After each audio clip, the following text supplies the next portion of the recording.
Assalamualaikum, salam sejahtera untuk kita semua.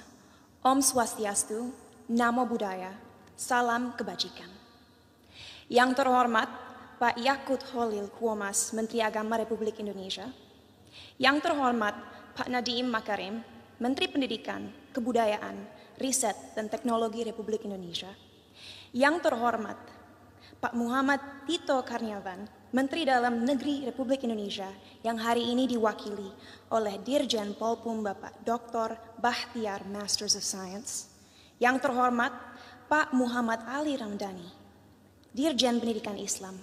Dan yang terhormat Pak Yandri Susanto, Ketua Komisi 8 DPR RI.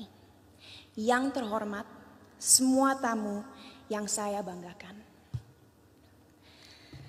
Sungguh sebuah kehormatan bagi saya diundang malam ini untuk mewakili generasi muda Indonesia dalam mengekspresikan opini kami mengenai moderasi beragama.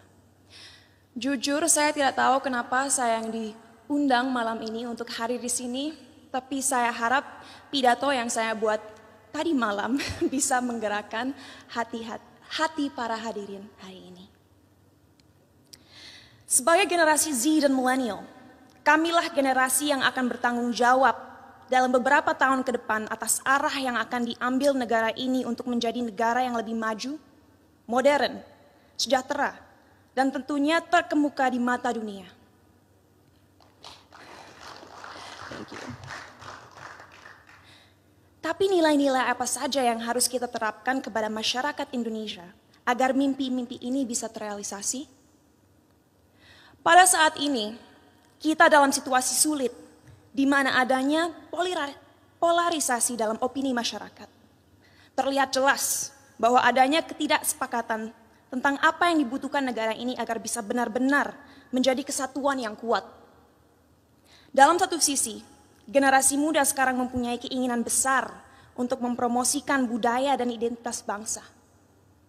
Kami percaya akan pentingnya untuk negara-negara di luar sana melihat potensi, keunikan, dan kehebatan negara ini. Tapi di sisi lain, sampai detik ini, kita semua masih sering berkelahi dan menjatuhkan satu sama lain hanya karena perbedaan ras, suku, dan terutama agama. Bagi saya pribadi, hal tersebut sungguh ironis. Karena bukankah pasal 1 dari Undang-Undang PNPS mengatakan bahwa adanya 6 agama utama di negara ini? Bukankah moto negara ini Bhinneka Tunggal Ika, yaitu berbeda tapi satu? Tapi mengapa walaupun dengan fondasi negara yang begitu memeluk perbedaan dan toleransi, tetap saja masih ada konflik? Apa yang membuat agama mampu membuat kita melupakan inti dari identitas bangsa ini? Sebagai lulusan psikologi dan sastra Jerman, saya dari dulu memiliki kuriositas terhadap cara berpikir manusia. Oleh karena itu, pengetahuan tersebut saya perdalam dengan mempelajari filosofi. Sampai detik ini, saya tidak akan pernah lupa akan apa yang dikatakan oleh salah satu filsafat paling berpengaruh sepanjang masa, yaitu René Descartes. Ia mengatakan, manusia adalah makhluk yang finite atau terbatas, sedangkan Tuhan adalah sosok yang infinite atau tidak terbatas. Oleh karena itu, bagaimana kita sebagai makhluk yang terbatas merasa mempunyai kemampuan untuk mengerti sesuatu yang jauh di luar kapasitas kita? Bagaimana kita sebagai makhluk yang terbatas bisa memahami esensi dari sesuatu yang tidak terbatas?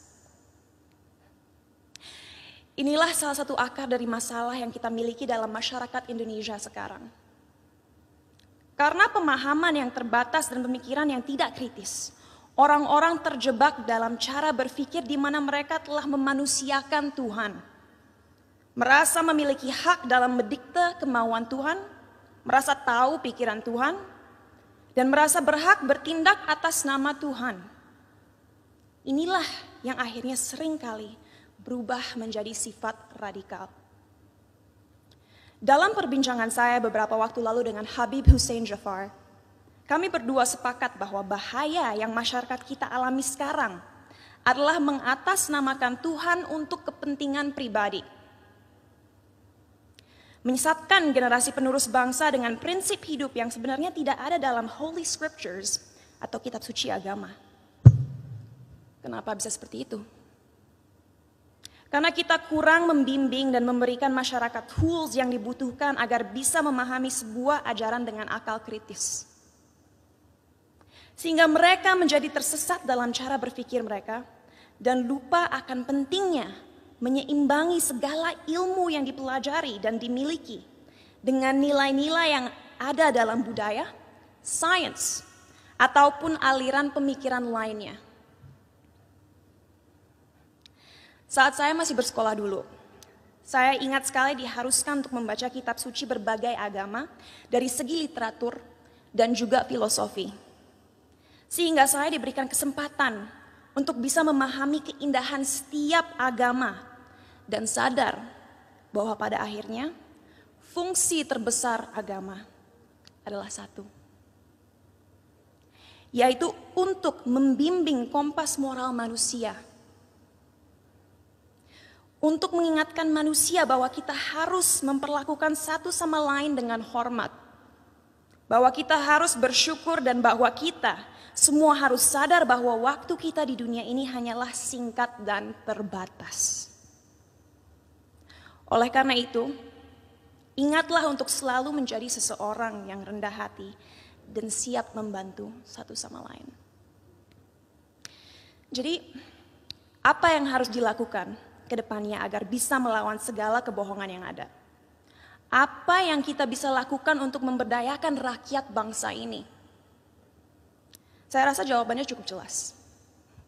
1, penting sekali kita segera mengingatkan kembali saudara-saudara kita akan indahnya, kayanya, dan uniknya budaya-budaya yang kita miliki di negara ini.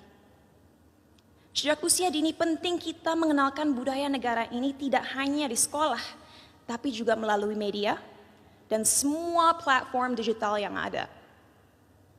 Sebuah hal yang krusial untuk disadari bagi generasi muda akan relevannya budaya kita di dunia yang semakin modern. Our culture is cool, not old school. Kedua, ajaran agama yang ada dalam sistem pendidikan harus adil dalam merepresentasikan agama-agama yang ada di negara ini. Agar orang-orang bisa mengerti sejak usia muda bahwa semua agama itu mengajarkan kebaikan dan tidak seharusnya kita melecehkan dan menyakiti satu sama lain hanya karena sebuah perbedaan. Ketiga, critical thinking, critical thinking, critical thinking.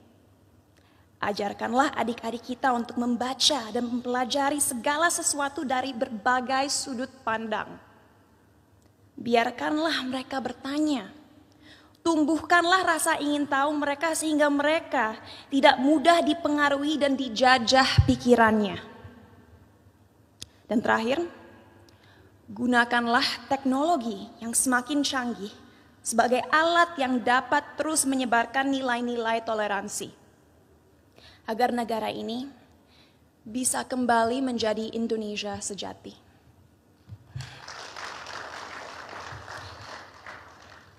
Sebagai penutup, saya ingin membacakan quote berikut.